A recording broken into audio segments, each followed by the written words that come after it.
I wanted to do something a little bit different this evening. We haven't started the meeting yet. At the county level, they actually start their meetings with prayer.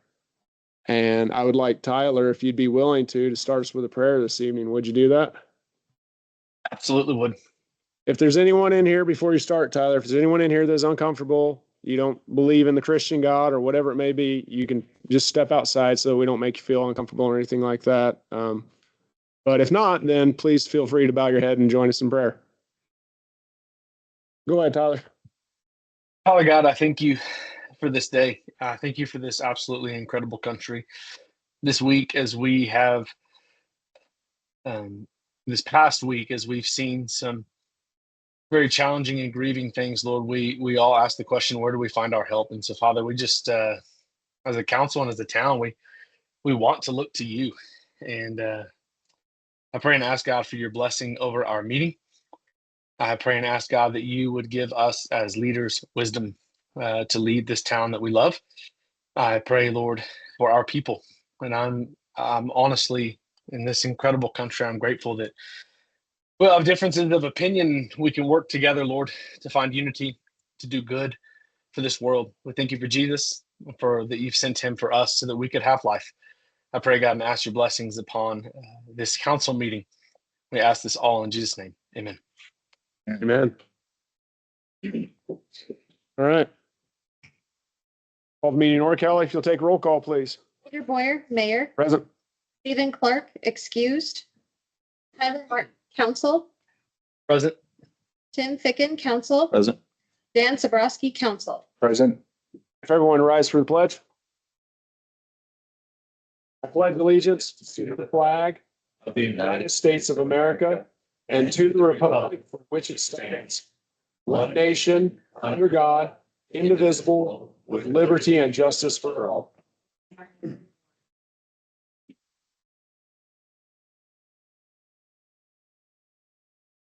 I would entertain a motion to approve the minutes of September 2nd, 2025.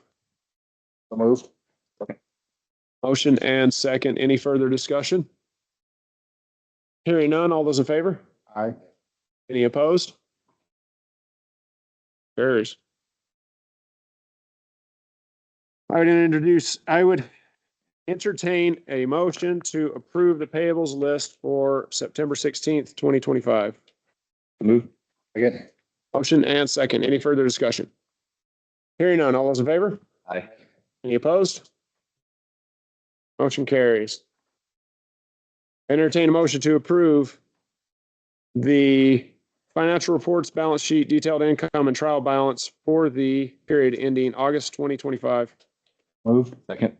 Motion and second. Any further discussion? Hearing none, all those in favor? Aye. Any opposed? Motion carries. Mr. Sheridan, you are up.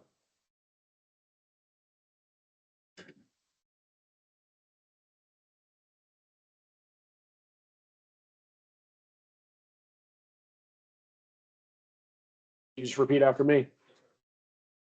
I, Steve Sheridan, do solemnly affirm that I will support, obey, and defend the Constitution of the United States and the Constitution of the State of Wyoming. That I have not knowingly violated any law related to my election or appointment, or caused it to be done by others. And that I will discharge the duties of my office with fidelity. Excellent. Thank you. I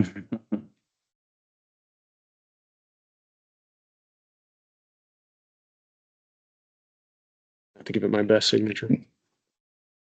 Congratulations, Steve. Thanks. Thank you. Yep. Congratulations, Steve. Incredible.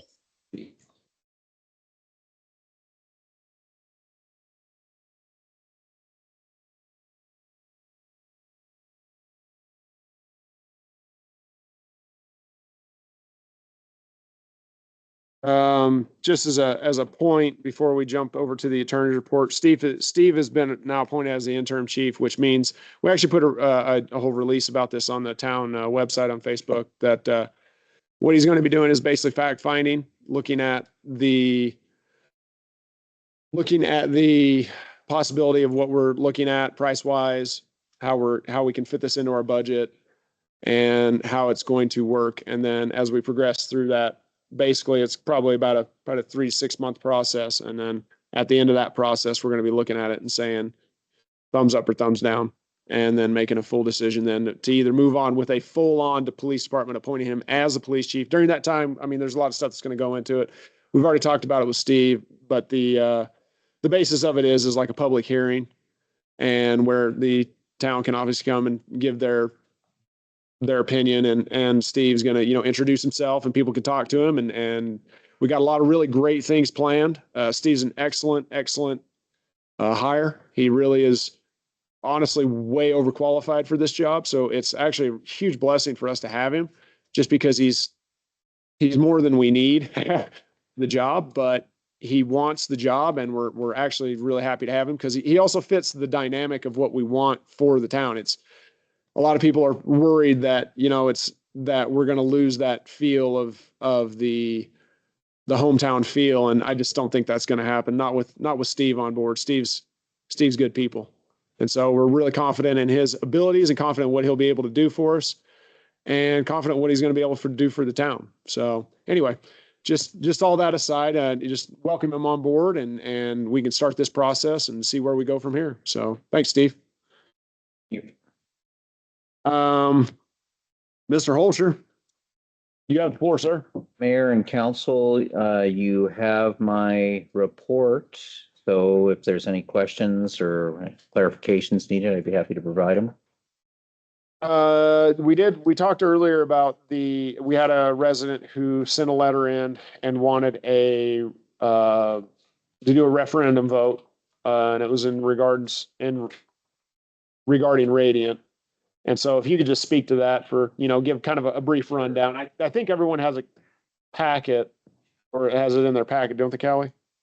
Okay, so, but, just so you can give a brief rundown of what it was. There was a gentleman who had a question, and we said we would look into it. I don't believe he's here this evening, but This evening.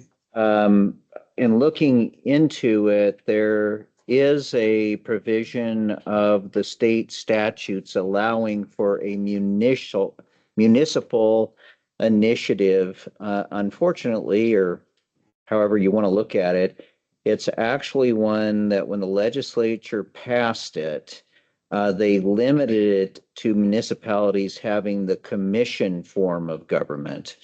There hasn't been a single municipality in Wyoming to elect to have the commission form of government. Most municipalities are the mayor council form of government. Casper and Laramie are the city manager form of government.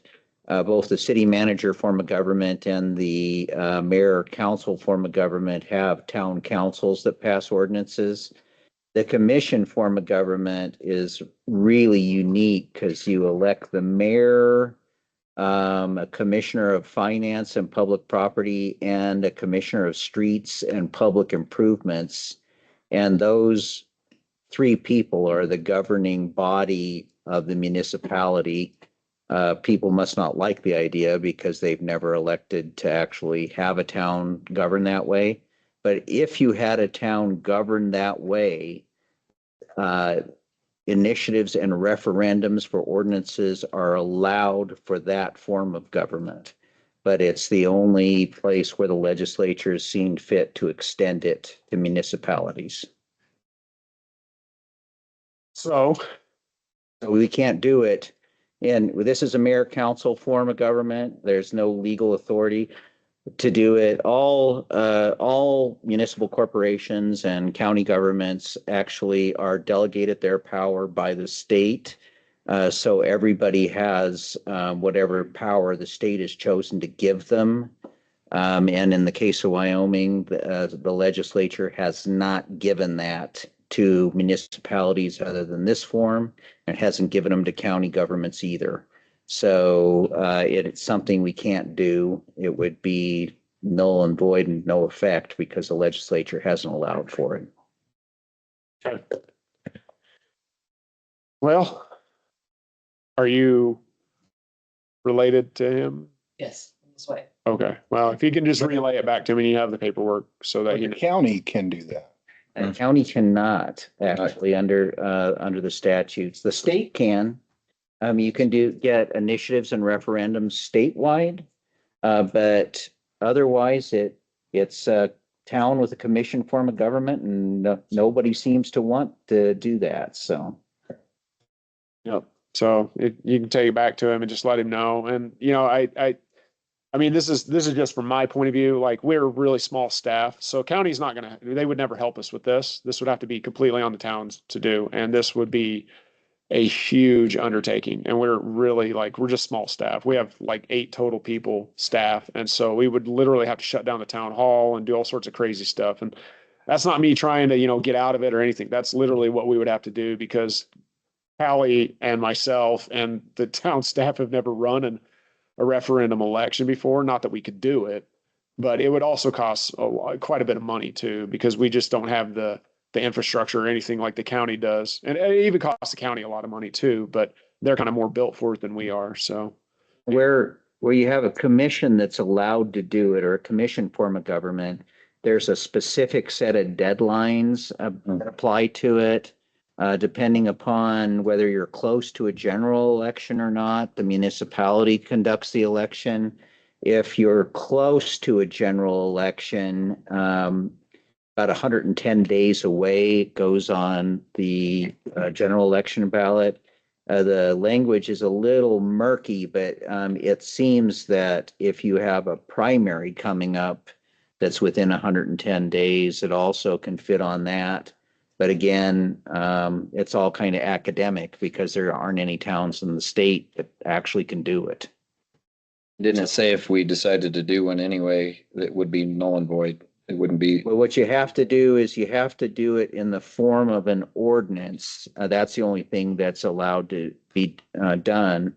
Your husband's proposal was more in the form of a resolution, and there's no way to do an initiative and referendum resolution. It has to be an ordinance.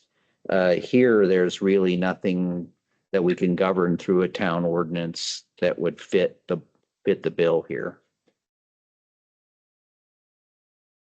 okay. Any other questions for Pat? Nope. Okay, See, perfect. Moving on. You can't see me. Yeah. just, Yeah, that bothers me too. I know. We have the fire department report. And anything from the fire department to talk about? Report, no houses on fire. Sounds good. Unless you have questions.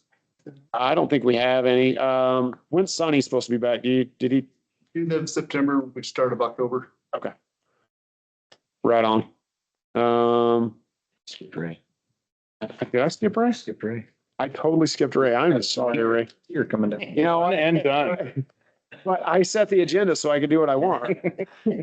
I apologize, Ray. I am supposed to go in order, right? I marked your name out too. So He was real upset about the zoning. let me reverse course here. Anyway, Excited. if nothing for the fire department, we'll go back and we'll go to Ray. Ray, hit us with it. Mr. Mayor, you have my report. Not really much to add unless you have questions about it. You were recommending a speed bump. Yeah, I think that Yes. best bet Okay, I'm sorry, I was reading. Go ahead. north of Zuni, north of that intersection would be just an asphalt speed bump. I mean, it's really all that it is. It's less, it has the same effect as a concrete speed table, like the raised crosswalk. It's just cheaper, smaller, and if it doesn't work, it can be milled out pretty easily and How much cheaper? significantly. Probably it's a swag number, but I would say it's an eighth of the cost of a concrete. I mean, so you're talking a couple $1,000s to put an asphalt speed bump in there compared to And can we have that done? soonly. Let's count as any objections. That's it.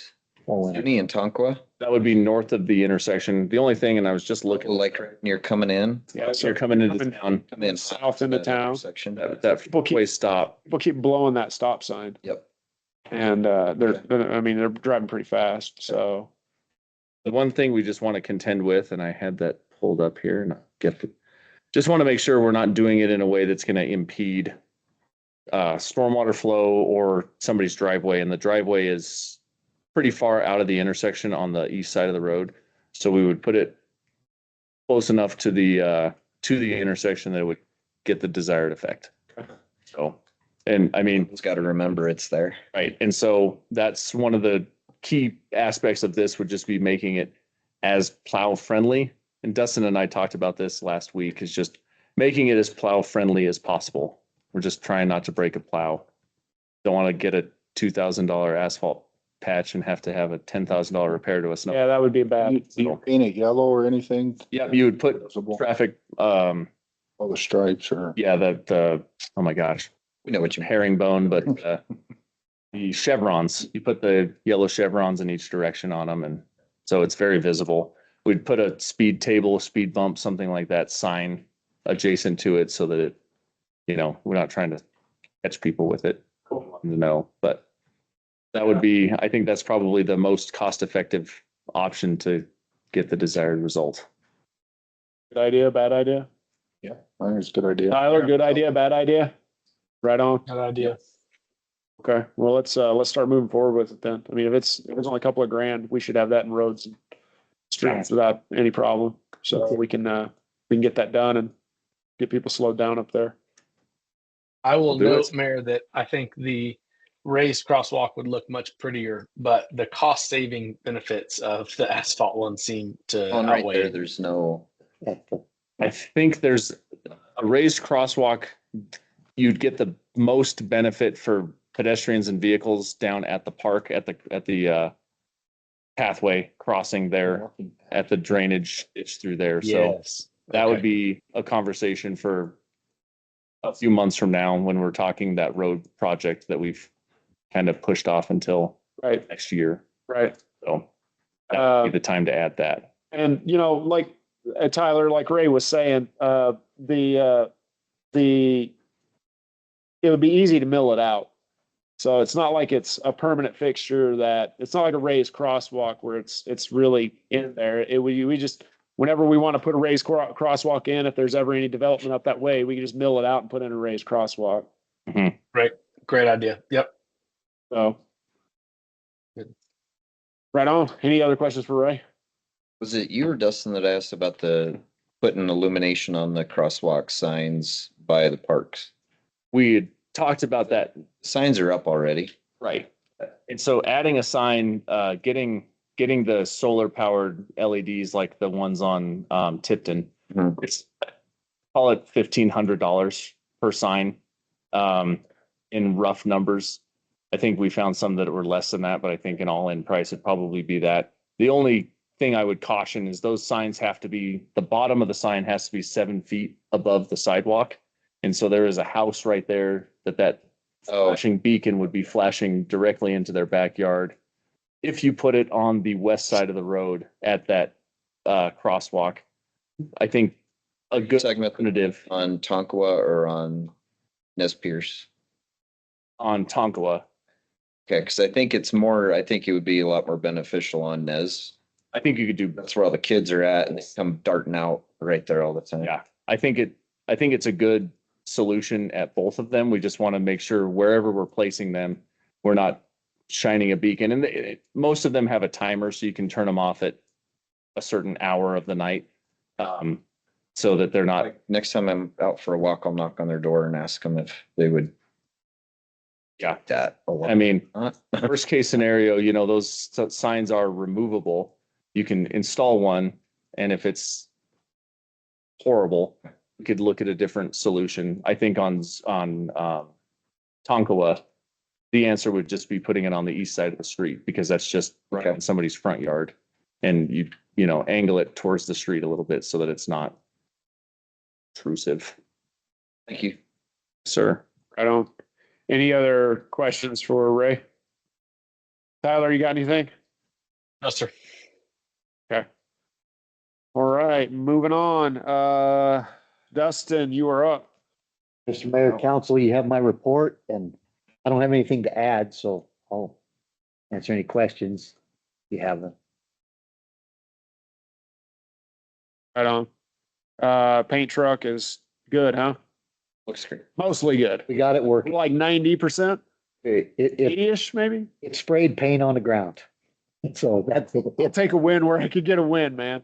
There are some repairs that I'm planning to do over the winter. Yeah, we're hopeful. Right on. Hopefully it'll work again next year. This is kind of for Callie and Dustin. How's the AMI system working? Well, it's been great. It's been a really wonderful tool to have Awesome. with. Well worth the money, right? Yes, sir. No, they have a high flow peak within 1 or 2 days rather than an entire month of it running. And we've been able to identify a lot of water meters that were not reading correctly and replace them. That was lost revenue and, you know, to us, old meters that had worn out and were giving errors and alarms. And so this tool really gives us the ability to see a big picture. Oh, perfect. Anything for Dustin? No? Tyler? The road striping looks absolutely incredible. I may be biased because we did it in-house, but looks the best that I've ever seen it look. So I'm super grateful for that. Okay, moving on. Virginia, do I see you? Okay, I saw the written report. Can you get with her? I keep forgetting to ask her about this. And can you get with her and ask her about the fireworks vendor for next year? Because it's the 250th anniversary. And we want to make sure that we're way out in front of that because there's going to be a lot of other municipalities calling and I want to get out ahead of them, hopefully. So we need to really kind of push that and make sure that we're set up for next year. And that's all I got. So It's also wanting, SNREC would like council's permission to host a holiday Sorry. craft fair in the community room and main hallway of the community center Saturday, November 8th. okay. I'm good with it. Yeah, that's fine. And for the fire department, we're gonna go back to you guys real quick. Remind Sunny that we need to have it, that area where we're gonna have the public shoot fireworks.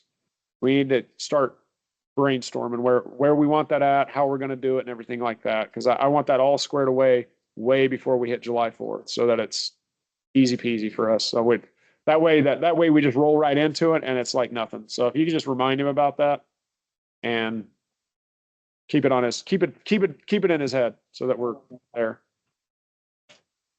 All right. All right, moving on. Petitions, public comment. So we're going to change it up a little bit. We're, because we have two public comment sections, one for just regular public comments and we have one for nuclear. We're going to reduce the time down to 3 minutes so that everyone has a chance to speak because we want to hear everyone had. Can you hear me back there? It's kind of noisy. It's okay. Yeah, I can only project so much. All right, I was sick this weekend, so I need a megaphone or something. But it's raining outside pretty heavy, so we want to hear what everyone has to say. Last time we were here, we had it at 5 minutes. I watched actually quite a few people walk out just because of time constraints. So that's kind of where we're at with that. I know that public comment has been contentious lately, and so council has wanted to make this less contentious. We don't want our citizens to hate us. I mean, you're probably going to anyway. That's fine. You're allowed to do that. But so your 3 minutes is your 3 minutes to get up here and talk to us. We don't want to turn it into a debate floor. We want you to come and tell us what your feelings are and what's going on with you. And it's your 3 minutes or 6 minutes if you get up for nuclear and regular public comment. And so please do get up, please speak and have, just know that if you do ask us a question and you really want an answer, you only got a limited amount of time. And so use it wisely. Otherwise we can answer questions in the council business section or next week or something, or next council session or something like that. And we really just, I know that some of the things I said last time were pretty contentious. And so I do want to kind of clarify that, is that we really do care about what everyone has to say. And yes, the First Amendment is a right, and we understand that. And we don't want anyone's voice silenced. That's why we have public comment. That's why we invite people to come up and talk to us. What is said is important. What is spoken is important. And so we just ask that you be respectful, be concise, speak to the council, not to the staff, not to the public. You want to talk to the public, you go out in the hallway and you guys can have a great conversation, but you're here to talk to us. So we ask that you talk to us, and then we can, if we need to address it later or whatever. So anyway, with all that being said, did I leave anything out? No. Oh, Russ Donnelly's here. Dang it. Okay, we're gonna hold off on petitions and public comment. I apologize. Totally forgot about this. Russ, if you want to come up and just give a brief presentation, if you can. And Thank you, Mayor. I didn't see you sitting behind the podium, man. That's all good. It's nice to be back. I guess I should sit up more in my seat. It's nice to be back at Bar None. It's, I think some of you know that I'm the founder of Bar None. So this goes back a couple of days now. Right. So I don't know, Tim, that I met you. Yes, sir. I think so. Good to meet you. Yeah. I own 2 parcels still in Bar None. One is 52 acres, and it's up in the northwest of the original town site. The other is 17 acres, and it's down where there's a runoff lake. Okay, the water runs into. Both of these parcels have bridle paths. Okay. And I brought a map of it if anybody wants to see that. We talked about this before when Yeah. was it Lisa Burridge, I believe. Didn't she come with you? Yes, she did. Okay. I'm not talking about her land at all. No, but Pat and I have talked about this extensively because this is not the first time this has come up. And so but I think we've come up with kind of a game plan. And so Well, maybe, I mean, this is actually, I think, at least the 4th time this has been in front of the town council. It never really changes. The bridle path is part of the original plat and dedication of the municipality. So I guess the question is, are you seeking a vacation of the bridle path Yeah. that borders your property? Yes. Okay, so in that case, if we're seeking does the section of the bridle path that borders your property, do you surround both sides of it? In other words, does your property run up to the bridle path and then cross it? No. Or, Well, it's up against that outer boundary of the town, um, the west side. It's on the west and north boundary on the 52 acres. can you just point it out to me on where it is on the? I mean, you have the plat immediately.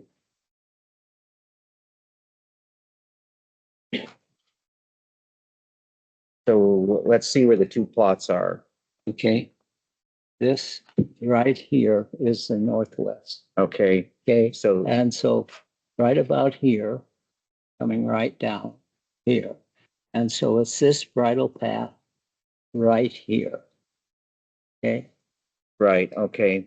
Is it just this one you're seeking to vacate? No. Okay, so I've got that one. Okay. Right down here is 17 acres. Mhm. The bottom part of this 17 acres is a pond, just no outlet on the pond. It just picks up water from the town.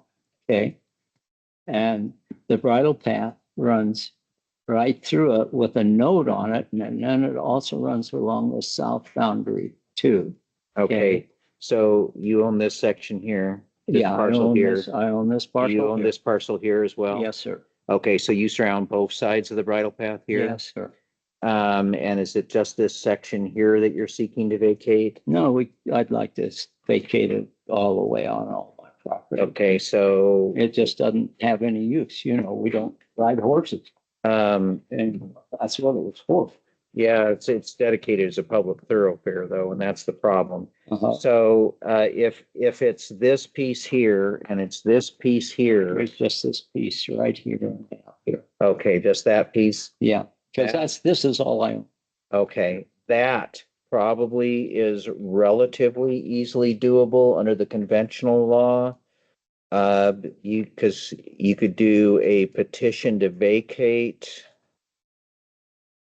Is this gonna come up with this? Now, the city can vacate, as I understand. Vacate. It can, but I mean, it's a specific legal process. I'm working. It should be fine. Okay, Whole thing. tell you what, what I wonder is who owns this and if they have to be part of that, because they're within 300 Adjacent feet. to it. Who owns this property here? I can find it. This is, Forgy? I believe Forgy's own a portion of it. what about up here? Sorry. McMurray. Okay, so because these don't border a whole bunch of houses. This is a relatively simple process. And I know which ones you want, so tell you what, I can work up, that's a little bit easier than what we normally are faced with the bridle path. Because normally, it's a whole bunch of pieces, lots that we have to worry about. And on the one that's in the bottom right-hand corner, which is not the proper way to put it, you're on both sides, so that's particularly easy. It's the portions that, cross out to the other side of the street that are outside of the subdivision that are slightly more complicated. But the long and the short of it is these are doable because they're not subject to the same problem that this path that goes everywhere else is. So let me take a look at it and I'll probably get in touch with you and we'll get a path forward on that. Okay, and your surveyor? Engineer. No, I know you're an engineer, Oh, yes. but your surveyor in CEPI. Yep. I've talked with him. He's a Okay. councilman for Mills. Fred, yeah. And he's willing to, you know, I'm willing to pay for it, but to drive the legal. Okay, perfect. Okay, All right. if it's okay with you guys too. Absolutely. Yes. 100%. Don't have a petition in front of you yet. That's true. Right, You that- prob- that's true. Yeah, We're good with moving forward on it, Mr. Donnelly. Okay, and I will work with your attorney. Perfect. Excellent. Thank you. It's good to see y'all. It's good to see you too. Guys, take care. Yes. Thank you, Mr. Donnelly. Hello, sir. Yeah, good to see you. All right, back to petition to public comment. So petition to public comment, like I said, just want to hear what you have to say. So your time is now. So if there are any petitions or public comment, please come forward.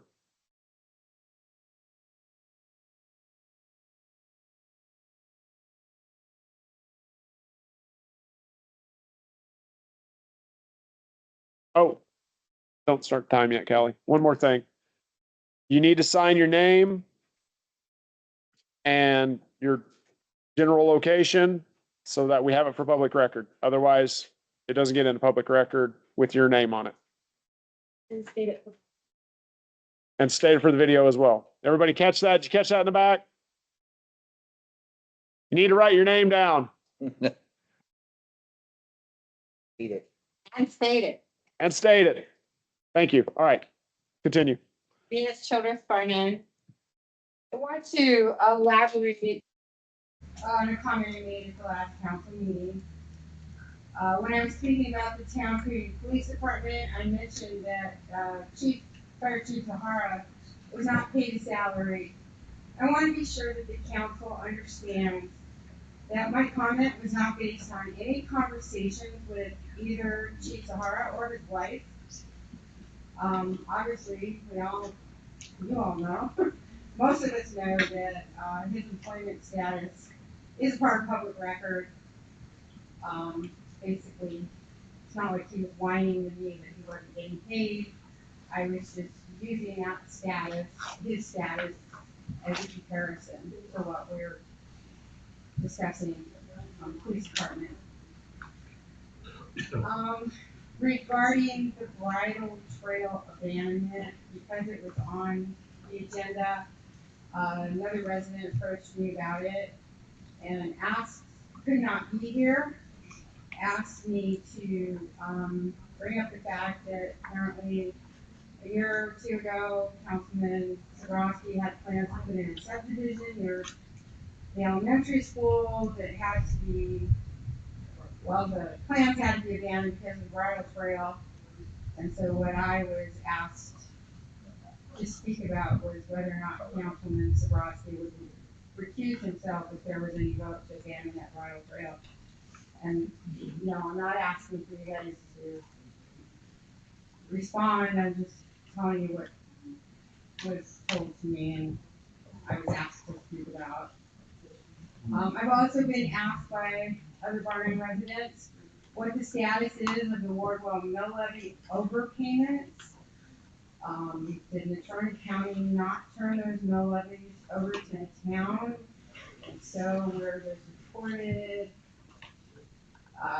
Is there any progress on when those might be refunded to the residents? Thank you. Working with their attorneys, they don't send us records of what's collected from who, they just send us an amount. And so we would need that information to do anything with. And the problem that they were working on, when we were last in touch with them, was delinquent property taxes. So they time everything off of the period of time in which delinquent properties go up for sale, which puts in quite a delay.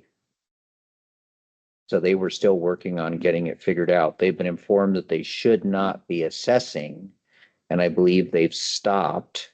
But for the past one, they're still working on getting the figures generated for the last fiscal year, which the taxes were properly applied in part because they're working on delinquent taxes. Okay. Thank you. Any other petitions of public comment? Mayor, real quick before we continue on, I did not want to interrupt Miss Venus Childress. The mic or the audio went out. Is there any way someone could give me a brief summary of what she said? Oh, man. She talked about the bridle trail abandonment, and Dan's, if he's going to recuse himself because of the property, him trying to purchase that or develop that property that runs up against that bridle trail. If we had going to get a refund from the property taxes for the 8 mil, and if we were still being charged for the 8 mil, and then she also spoke about Fire Chief Zahara as to his being paid and that it was part of public record. I think that about covers it. Is that it? Is that good enough or is that close enough? Yeah. Okay. All right. All right. Thank you. I think that was everything. So, okay. Thank you, All right. Mayor. Any I'm other petitions so or sorry public about comment? that. No, you're good, Tyler.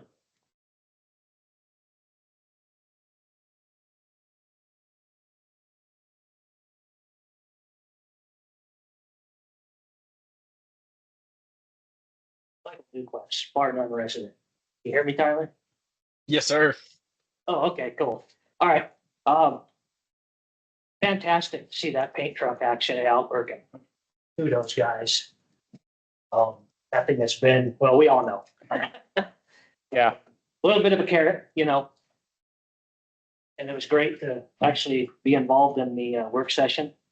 And it was awesome to actually hear what was going on and see what was going on. So thanks, guys. Very much appreciated.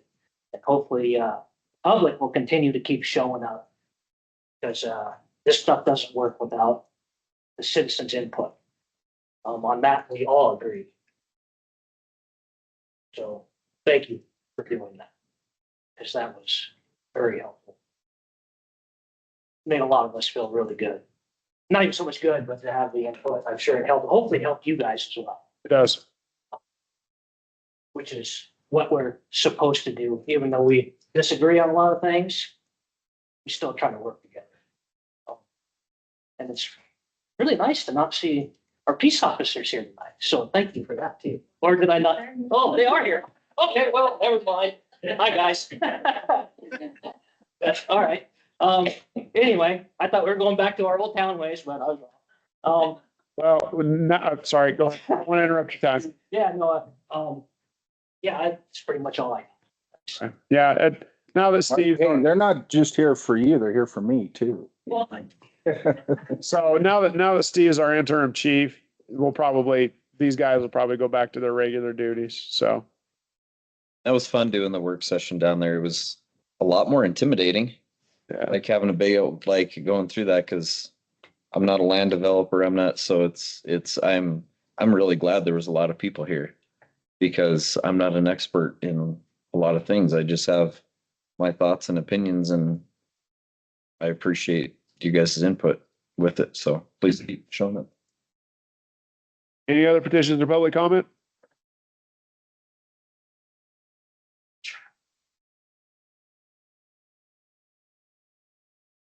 Marshall Hood, my wife and I live over on Antelope Drive, about 2 blocks down from the fire station.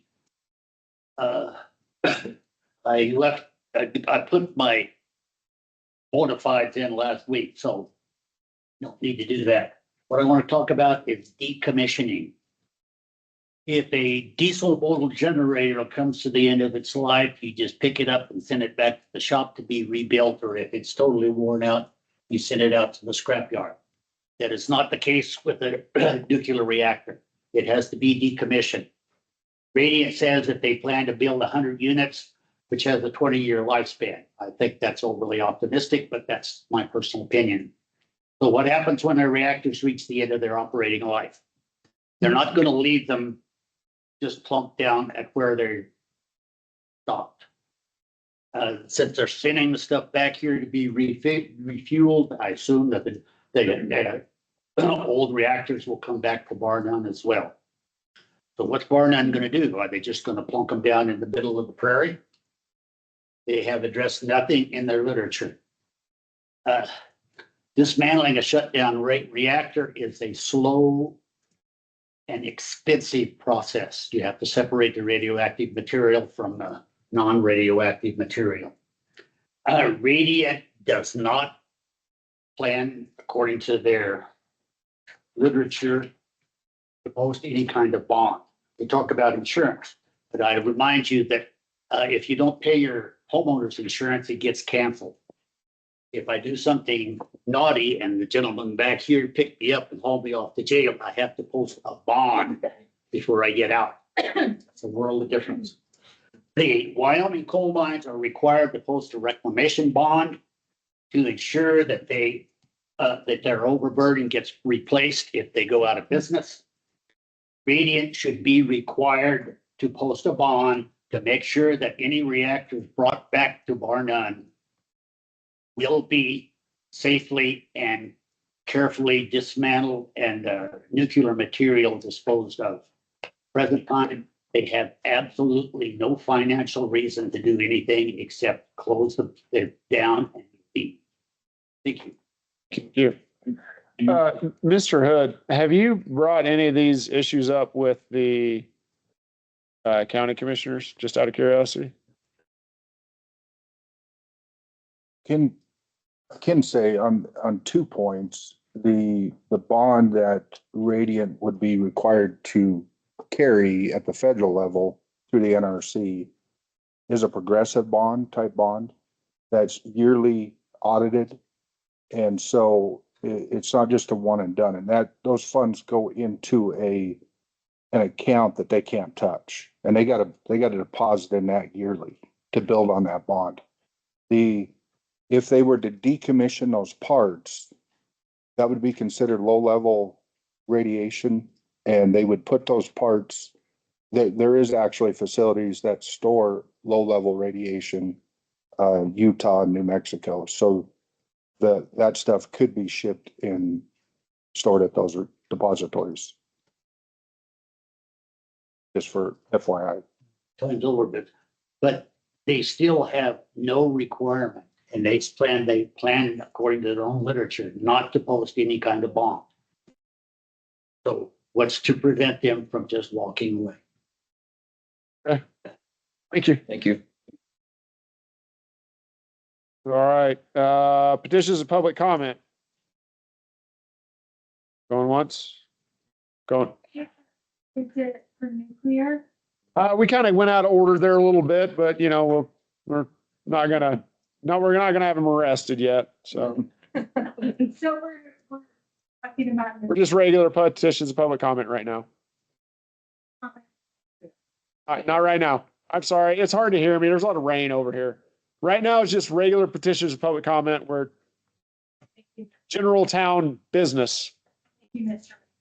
Yes.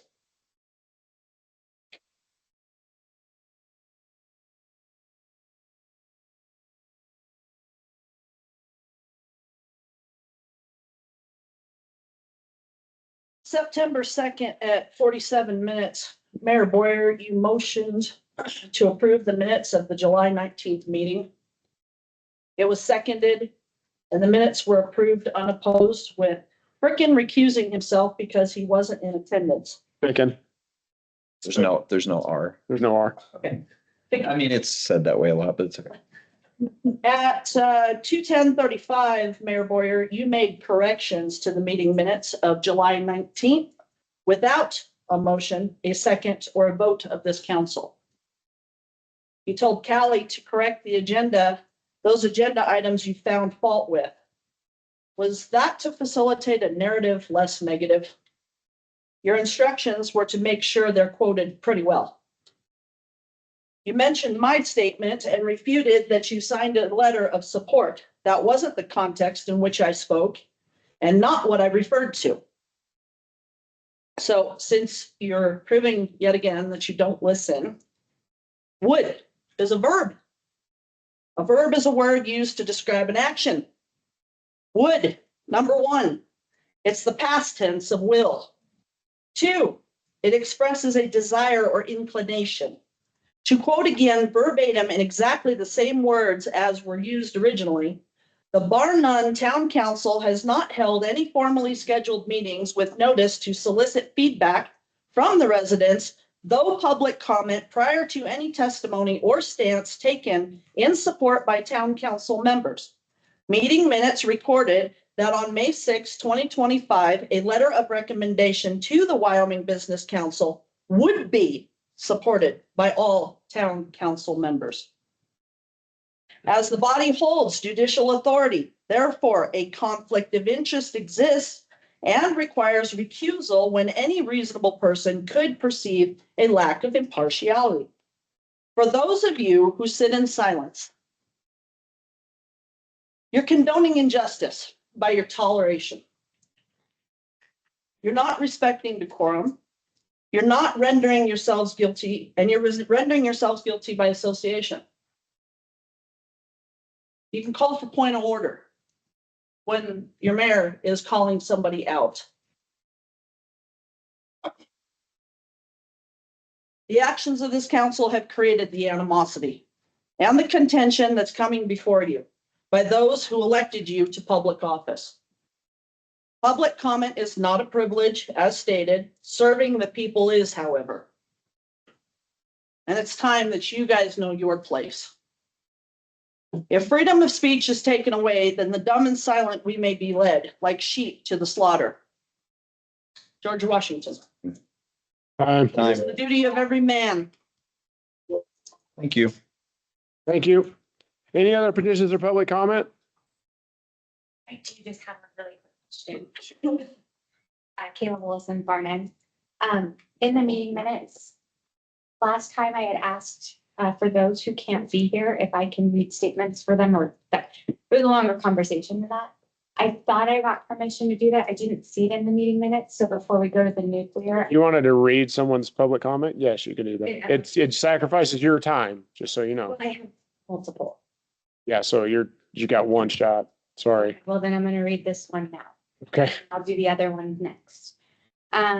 This comes from a Dan Hafferty, so I apologize if I said that wrong.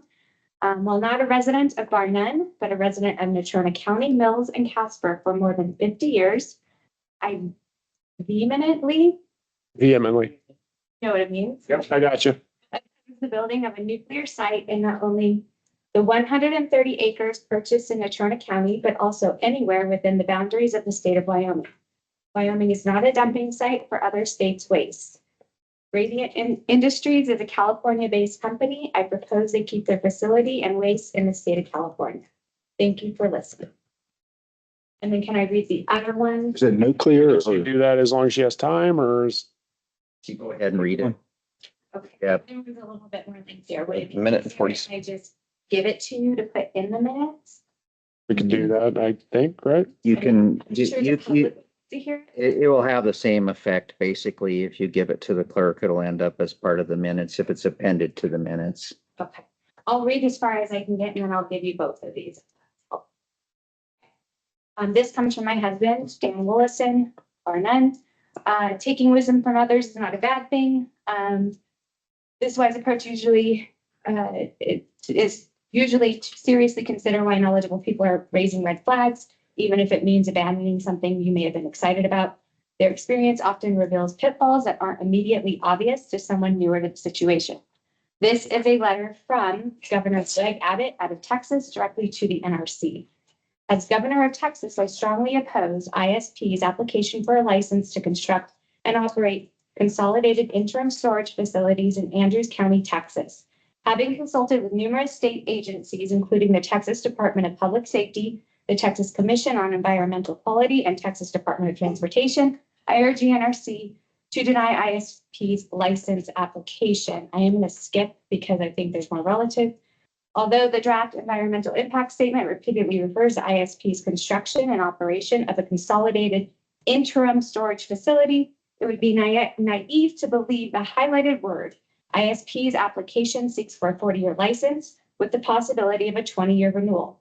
The draft environmental impact statement simply assumes that a permanent geological repository will be developed and licensed for those 60 years are up, without addressing any contingency for the spent nuclear fuel if such a repository is not ready when the ISP's license expires. I'm going to leave it at that, but it is a much longer and lengthier letter. It's great context. Thank you. Cool. To consider. Thank you.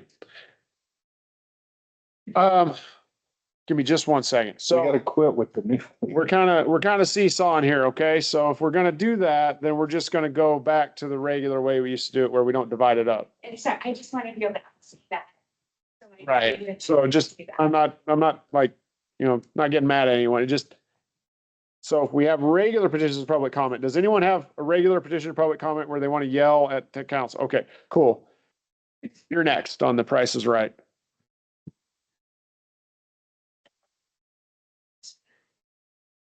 Came on down.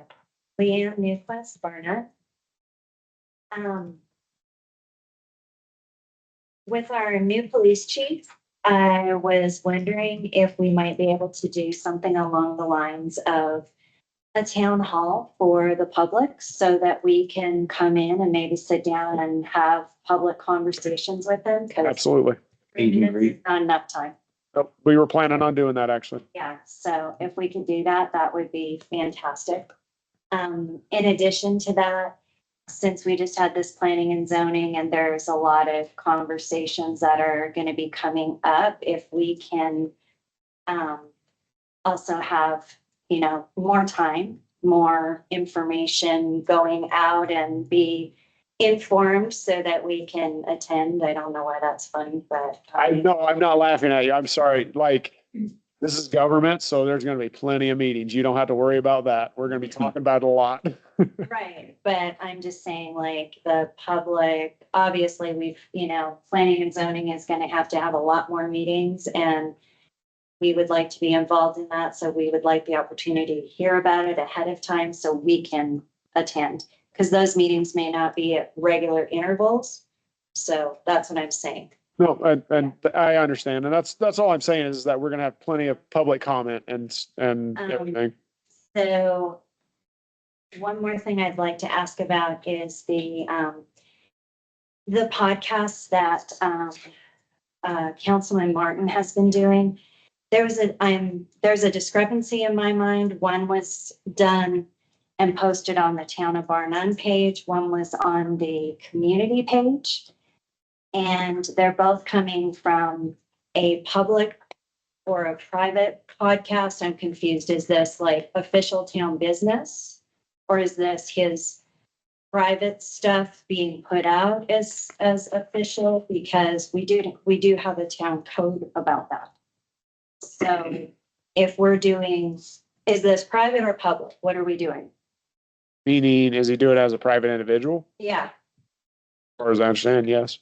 Okay, so I could go ahead and do podcasts and talk to people about what's happening in the town then? Sure. Okay. I see a discrepancy there. We do have, Vernon Town Code, 2-18-4 fundraising and representation of the town, Article A. No town office, town official, town councilman, or town employee shall use a personal website, publication, or electronic media in a fashion which purports to represent the town of Vernon or any of its sub-departments or branches. So for what it's worth. Okay. Thank you. What was that code again? 2-18-4 fundraising. Hold on. 2-18-4. And what's the title? Fundraising and representation of the town. Article A. I can't write as fast as you can read. Of the town, okay. Would that have included Patrick Ford when he was mayor as a Bar None community page? Would that, No, They he could- already went through litigation with that. You can talk to him. that'd be similar? That'd be similar then. I don't think. believe so. This town code was written in 2022. It would apply to the councilman now. Thank you.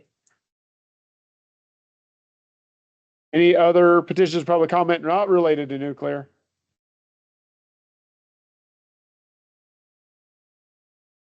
Did you write your name down? Mrs. Newquist? Yeah.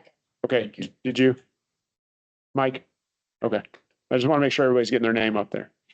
You need to write your name down when you get it, not right now, just in a minute. Do you want me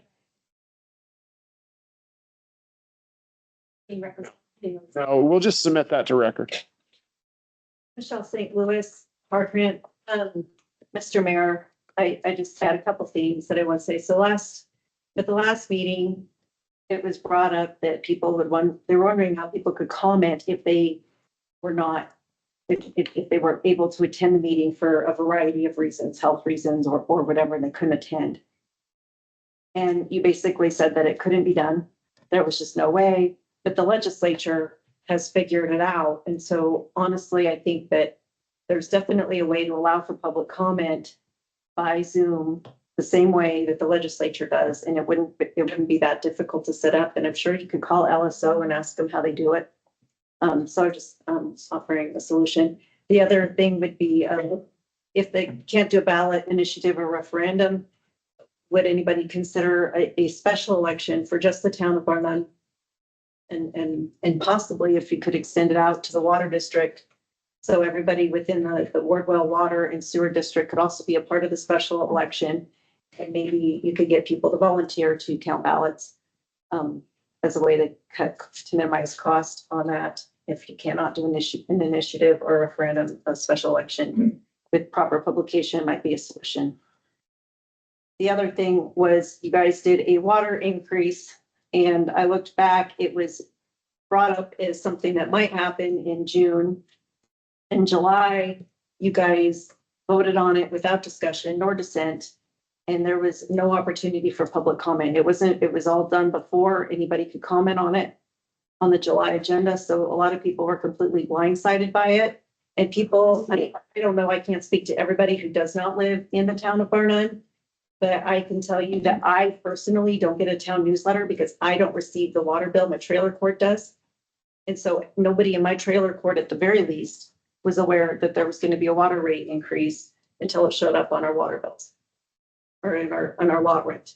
So, and I don't know if anybody on the outside of outside of town limits, if they actually get the town newsletter to get those kinds of notifications or not, if they don't live in the town of Ireland. So, and I do think that it was a travesty to not allow for public comment on that and to at least give the public a heads up, other than this is what we decided and this is what's happening. Thank you. Okay, hold on. So the trailer court, did it go to like a centralized location or what? The trailer court, the owner gets the water bill, and that's in a different state completely. So even the people who manage the trailer court here don't even see the water bill, so they have no idea of knowing if they even get the town newsletter with all the water bills that they're sent. So they don't even know, and there was no way of knowing. Okay. So, So you're renting a lot? yes, So would the landlord then should they be legally bound to notify you of rate increases? they have it in our leases that our water and sewer rate, our water and sewer can go up without notice. Probably for the very reason of it Okay. goes to out of state, so by the time they find out, they're already passing it on to our lot. So if it was on the newsletter to tell them and they don't pass it on, there's no way for you to know. Exactly. And the town newsletter, I gotta say, I did look at where the notice was put in the town newsletter. And it was a very, very busy, very busy and very difficult to read. I'm older these days. I'm approaching a half a century old. And, it was very difficult for me to see, and I can imagine people older than me would have really struggled to read that section. The fonts were not old people eyes friendly. So, something to keep in mind, that there wasn't, I just don't think there was adequate public notice, and there was an opportunity for the public to be consulted, to look at a budget, to see if there was a way to avoid the increase. I just think that public input should have been available. Okay, thank you. Pat, can you speak us to that special election idea? That's a referendum. It's the same thing. Yeah, we don't have the authority. The state hasn't Mr. Mayor, delegated it to us. a special election for the Wardwell Water and Sewer District. That's true because that's authorized by the state. But we don't have the authority to have a referendum. Water and sewer districts can have elections on topics to which they're delegated to have them. Of course, this water and sewer district no longer exists, but Didn't we address the rate increases during budget session, work sessions? Multiple times. Multiple times. All right, any other petitions, public comment not related to nuclear, going once, going twice, sold. All right, nuclear, everybody's favorite topic. Let's move on to it. Anyone? Nope. Sure this time. We're in the right order this time. Thank you, Mr. Mayor and city councilors. We have passed this out to everyone, and I'm happy to pass it out to every member of the audience. Thank you. Sorry, Counselor, you're on screen, so I can't give you a copy. That's kind of. Hello, Mr. City Councilors, Amy Womack with the Natrona County Republican Party. We passed a resolution this week, America First Energy Strategy Resolution of the Natrona County Republican Party. This is President Trump's energy policy. Whereas the Natrona County Republican Party is committed to the core principles of the Republican Party, including economic prosperity, energy independence, and the advancement of Americans' interests as embodied in President Donald J. Trump's American First agenda. And whereas Natrona County, Wyoming, is a vital hub of the national energy production, with its economic deeply reliant on the responsibility developing of oil, natural gas, coal, nuclear energy, and other domestic energy resources that support jobs, families, and national security.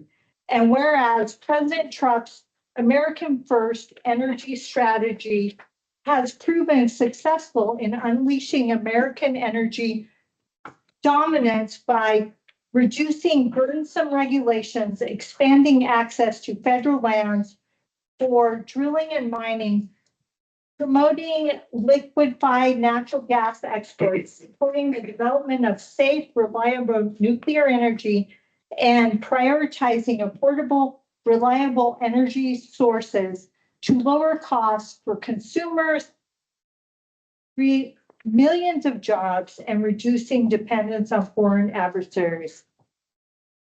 And whereas under President Trump's leadership, the United States achieved net energy export status for the first time in nearly 70 years, became the world's top oil and natural gas producer, and saw energy exports reach historic highs while also advancing nuclear energy as a clean, efficient, and dependable component of Americans' energy portfolio, strengthening our economy and global standing. And whereas Amy, I hate to cut you off, but you're out of time.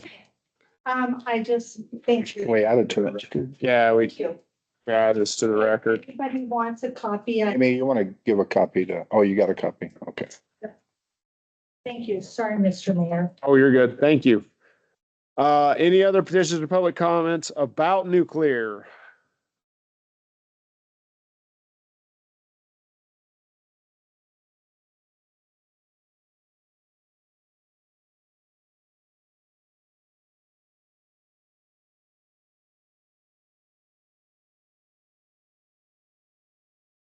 Don't forget to state your name. Jennifer Hopkins.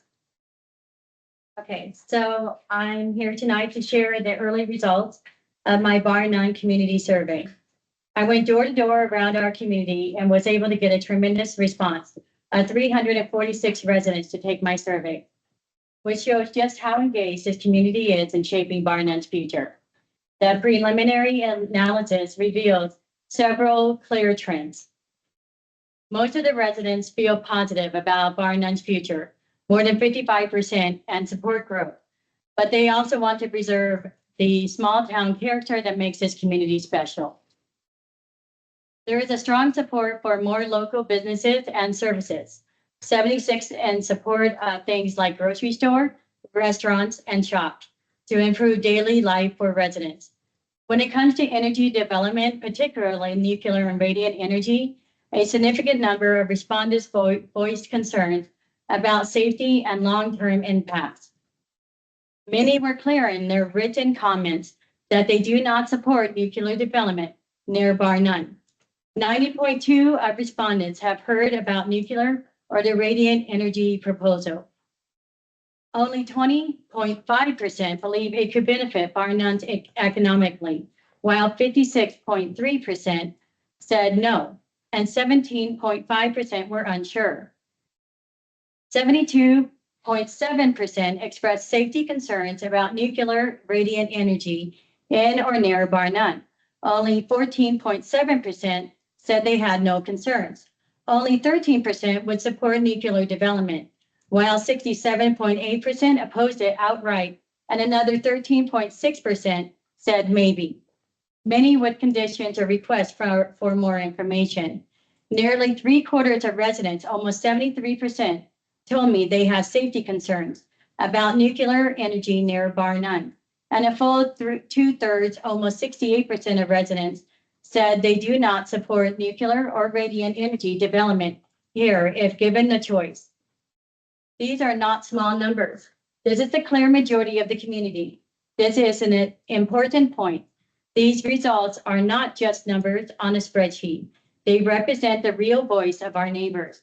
Some may argue that opposition to nuclear power comes from a place of fear or lack of information. But the role of this survey is not to judge whether residents are right or wrong. It is to present their views so the council can consider them in its decision-making process. The people of Bar None are saying clearly that their concerns matter. This council has a responsibility to listen to those voices and not dismiss them. We are still finishing the analysis and compiling comments, and once complete, I will provide you with a full report, copies of the survey results, so that you have the clearest possible understanding of the community's priorities and concerns. Okay, you're out of time. How close are you? 1 second. 2 seconds. You got like a sentence? I'm also a representative for the Republican Central Committee. I was there and I voted no because it's clear that Bar None does not want to be the hub for nuclear. Thank you.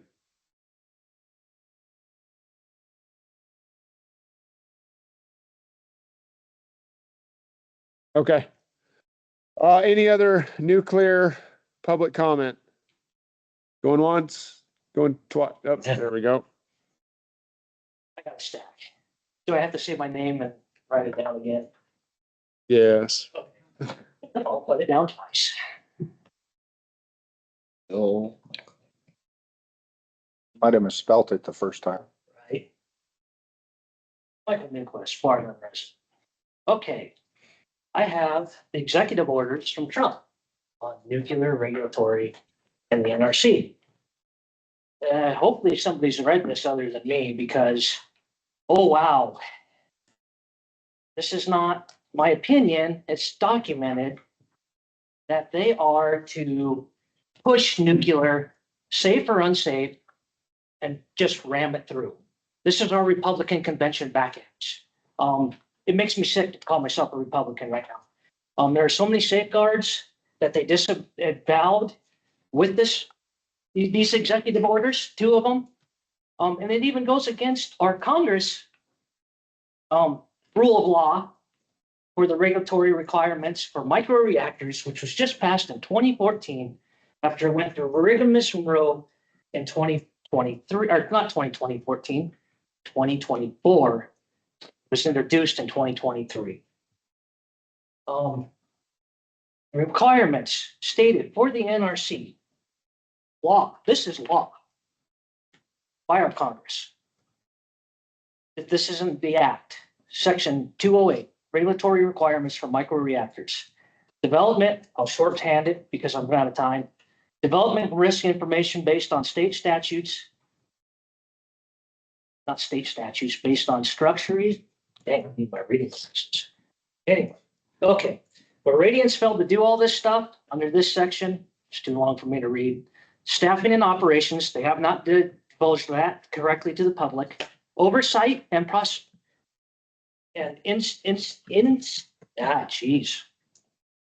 inspections, safeguards and security, emergency preparedness, risk analysis methods, including alternatives to public risk assessments, decommissioning funding assurance methods for the permit and use of design of safe and specific cost estimates, transportation of fuel microreactors. They keep just saying, we're just going to keep, we'll figure it out when we get there. No, they have to have that already in place by law before they can even do what they want to do. The population density, certain limit described in the policy, issue paper and publications related, citing the considerations for advertised reactors dates. Well, okay, that's more the legal jumble there. Sorry, I had that highlighted because I was trying to make it quick, but yeah, there's so much that these executive orders have overrun with Congress. It's sickening. And people, the citizens better be scared of this because in this shall not use methodologies that are arbitrarily or ideologically motivated. That's from our president of the United States. That means that me as a concerned citizen, if it goes against arbitrarily or ideology motivated, by whose, sorry, it's okay. Whose definition does that mean? What does that mean? Can anybody tell me? These are not law. They can be changed by any time by the next president coming in. Would you like to? Yeah, I also read all this. I can kind of explain it. I believe the Trump administration did that across the board with all federal agencies. He did, because, and he actually, and the reason why is because as conservatives, we have cried from the mountain peaks of the red tape and the bureaucracy from the left. And and the environmental stuff that's gotten out of hand through the EPA and licensing and permits have taken decades now. That used to take a few years. So yeah, across the board, the NRC got looked at too. They have tremendous red tape and bureaucracy. So I would assume that ideological term meant what the leftist agenda over the years. So streamlining the process and get back to what's common sense and logical is, I believe, the goal. You're slow, dangerous. Very dangerous. Any other nuclear petitions or public comment? It's hot, hot, hot. Not even a chuckle. Nothing. Guess I won't start my stand-up, I'll keep my day job.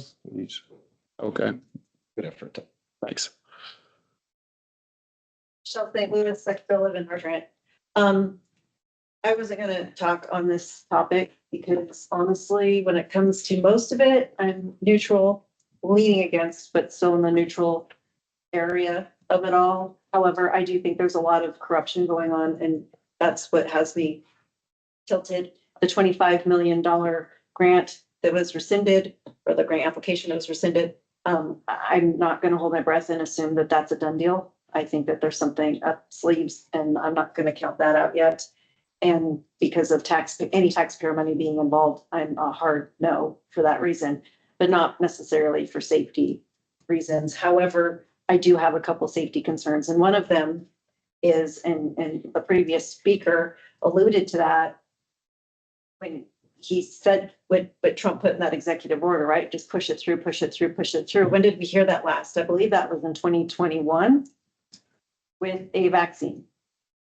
But then we'll say it, right? And Fauci came out and Fauci promised this thing it's safe, it's effective, it's gonna save lives, right? And without hesitation, even Donald Trump himself told you, run out and get it. Save lives, get it, right? People lost their jobs for not getting it. People couldn't go to their churches for getting it. People were not allowed to they couldn't get medical treatment if they didn't get that thing, right? People's entire lives were uprooted based off whether they got the thing or not, right?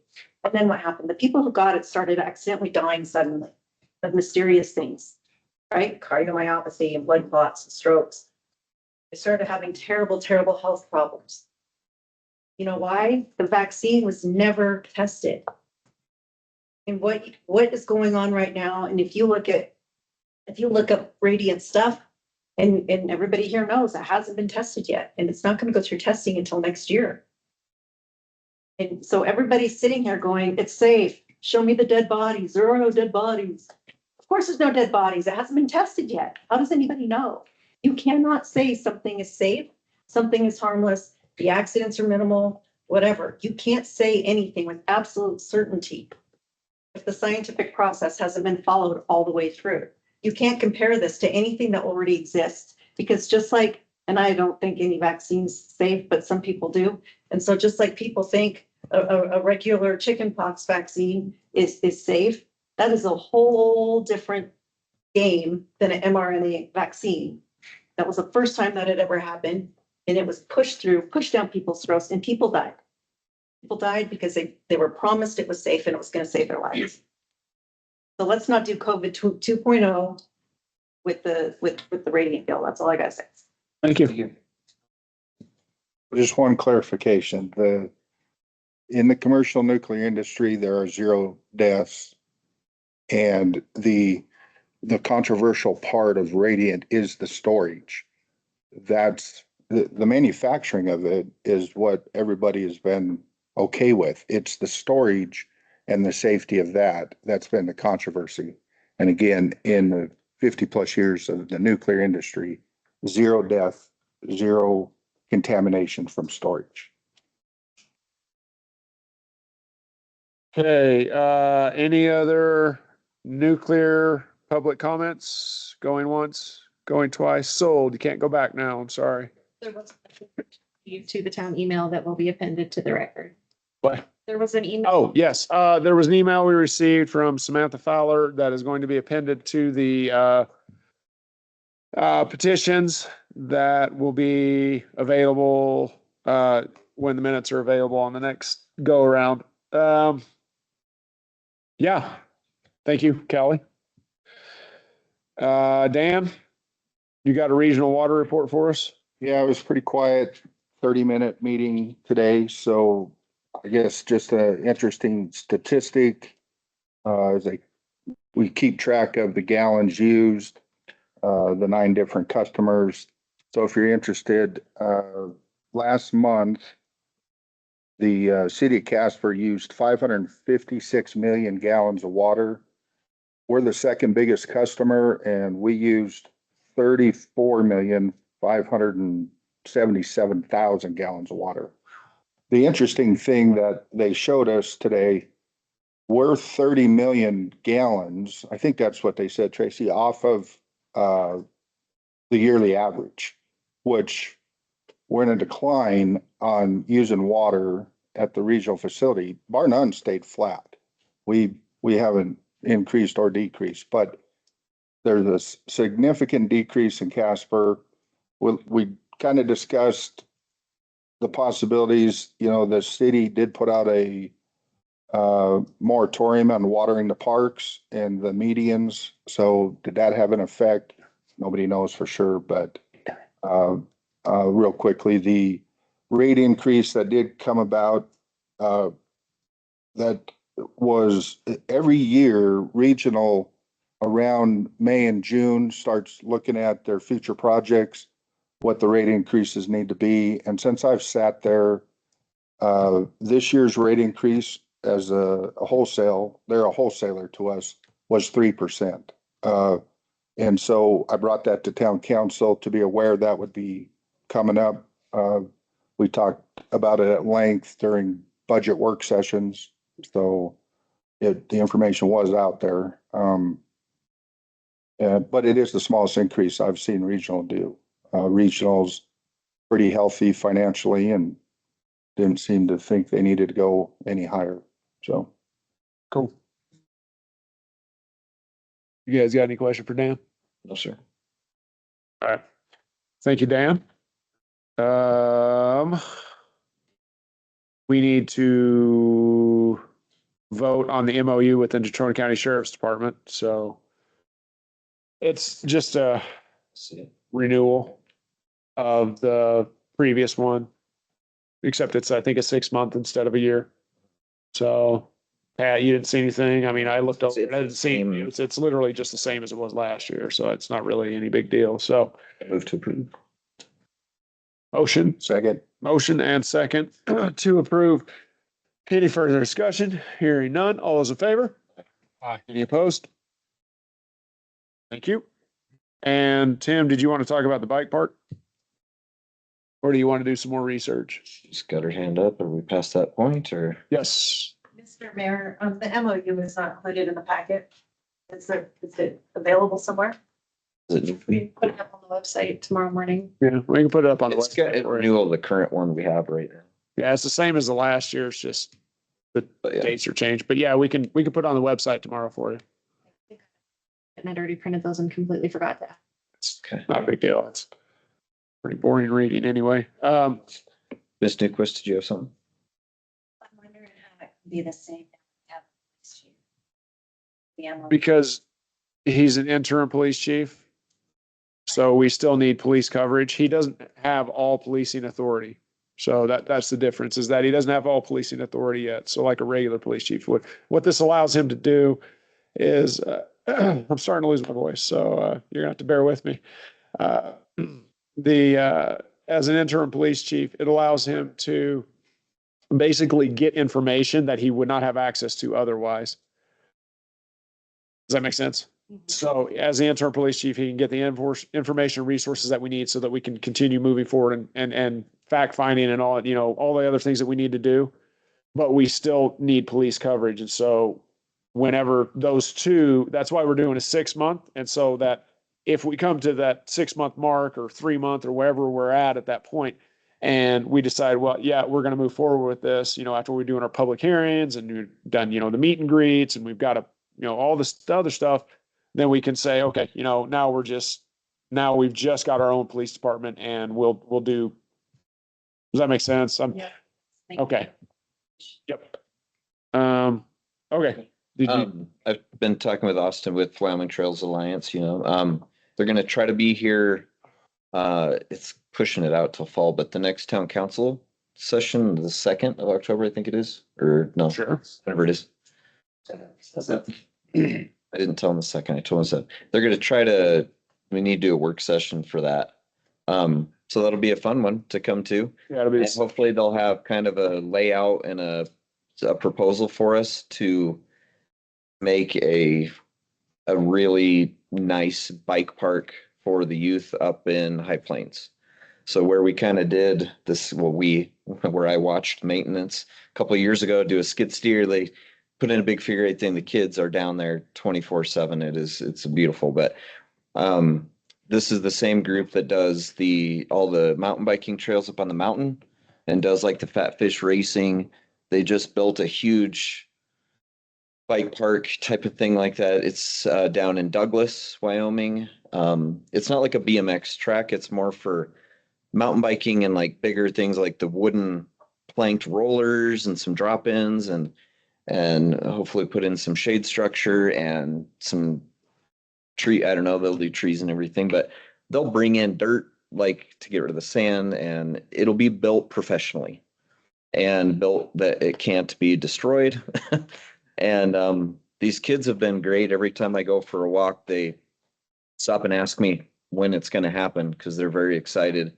And they've been kind of policing their little area by themselves. That gentleman that's been on a dirt bike nonstop ripping through the park has now never done it ever again since they've all talked to him, because we're like, we can't afford to keep fixing things if things are going to get destroyed. And he came up and talked to us the other night, and he's just apologized like 3 or 4 times for tearing up the track and everything. But I'm just excited. It's something we've been trying to get done for a year or 2 now, and found these guys, and it's a nonprofit. Wyoming Trails Alliance is a nonprofit organization, and it's one full-time guy, and then the other gentleman that runs it owns that bike shop at Sunrise Shopping Center.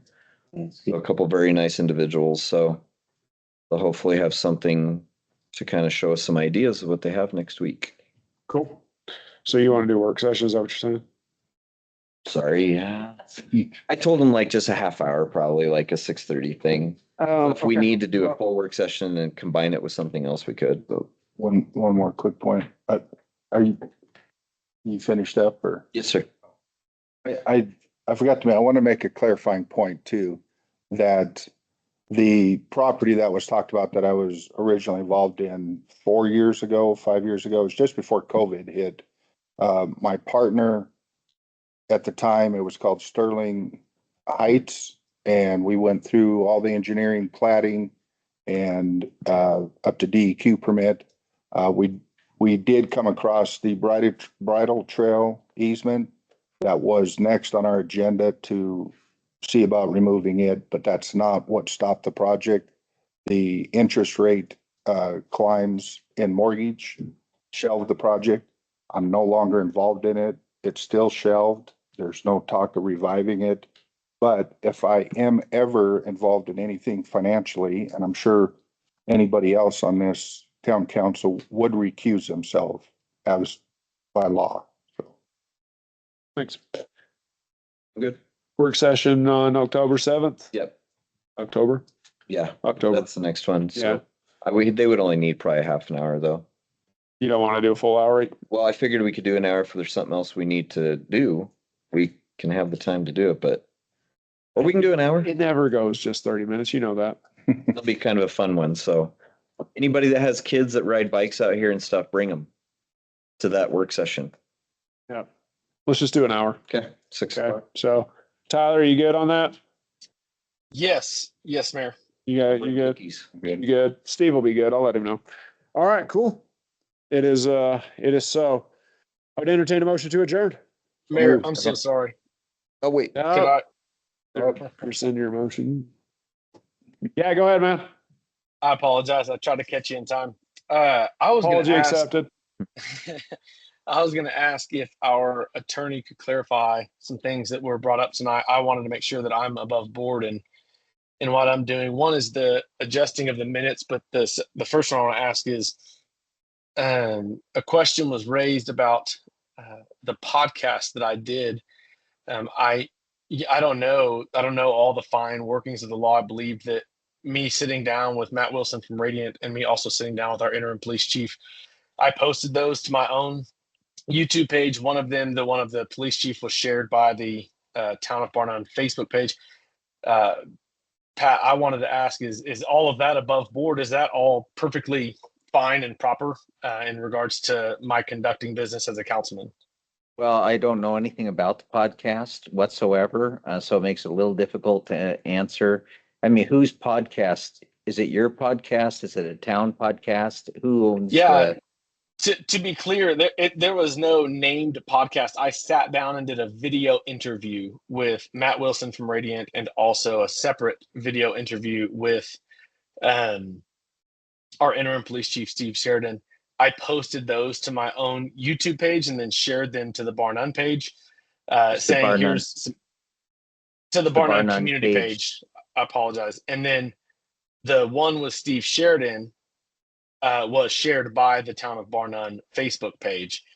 And so effectively all of that was. Are either of those town pages? The Bar None Facebook page, like the main profile is. Okay, so The community page. not the community page. The community page is a private page, and whatever goes on there is private. The municipal page is municipal property, but it doesn't. It sounds like it was merely an interview, and I don't see where that would have been improper in any fashion. I mean, the law that was cited had to do with basically campaigning, and I mean there's a federal statute and state provisions. The federal one's the Hatch Act, where that restricts you from using municipal or governmental property to campaign, but to just merely interview an employee or someone of interest to the town is not a violation of any statutes. The way I understand what was done, I was find it. As you can probably tell, I avoid Facebook like the plague, so I don't know what's on there, but I'll take a look and make certain that that's okay. But it doesn't sound like there's any problem there. Okay. Thank you, Pat. And I wanted to clear that up because there was two people that raised that concern, and that is extremely important to me. And I know that I'm not there in person, but to those who brought that concern, I want to make sure that we're communicating to you good information, but that we're doing that in a perfectly legal and appropriate way. So thank you, Pat. And then I wanted to clarify, I know we did adjust the minutes.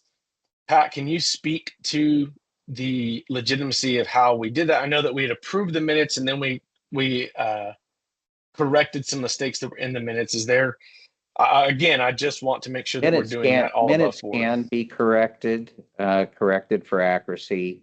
So, and that actually is relatively common with quite a few boards. And I know people are going to say they can't be done as though they're magic, but quite frankly, they are not. Minutes can be corrected for accuracy, and they are all the time. They were correcting information. They were corrected in accuracy. It wasn't a typo or the wrong word. I just wanted to report how I actually recorded that. So the minutes that were approved that night weren't changed. They were passed through the way they were signed in. How it was recorded was, in addition to these minutes from the last meeting, as a statement addressing the previous. Yeah, so the actual minutes were not changed whatsoever. The comments on the minutes are actually subsequent comments that end up in probably subsequent minutes. So that's just an addition to the existing record is all it is. If it's approved, I will not change anything on that. And I think that was relatively clear at the time, because I think there were comments to the minutes. Maybe they weren't phrased that way, but the original minutes remained the original minutes. The subsequent comments ended up in a second set of minutes, I think. So that's how that worked. But no minutes were destroyed or anything of that type, right? Compare the previous packet to what's posted on the website. There was no editing done to what was approved that night. And corrections to the minutes in that in that fashion are fairly common in a lot of bodies. So you have the original minutes, then you have the corrected minutes, which come in a second set of minutes. We had Mary Sue that I remember. She would always. Very frequently correct the old minutes. That's correct. Okay. Thank you, Pat. Thank you, Mayor. you That's good? all I had. All right. You asked me a question. I forgot about it, Leanne. You asked me a question about the Hermiston, Oregon thing. And the only reason I corrected that is because I actually went and looked it up. Because I wrote down what she said and I wanted to know about it. So I went and looked it up. And I guess my question is, if a person comes in and gives a comment or an opinion, how they present that is what they believe. It's not up to somebody else to have a different perception and then record that. So if I come in and I say, this is what I believe, this is how I feel about it, and then you go looking for facts to back that up and then change what I said, I don't understand how that's. We didn't change what you said. But elaborated. Well, just a clarification. And I understand where you're coming from. I get it. Get it. But Yeah. since you just told me I could do that, and then tonight decided I couldn't do that, I was not able to. Right. Hermiston, Oregon, by the way, is 62 miles downriver. We're It's in Washington. okay. We're good. Thanks. So, it's Still a motion on the table. Move to adjourn. motion. Okay. Motion and second. Any further discussion? Hearing none, all's in favor? Aye. Any opposed?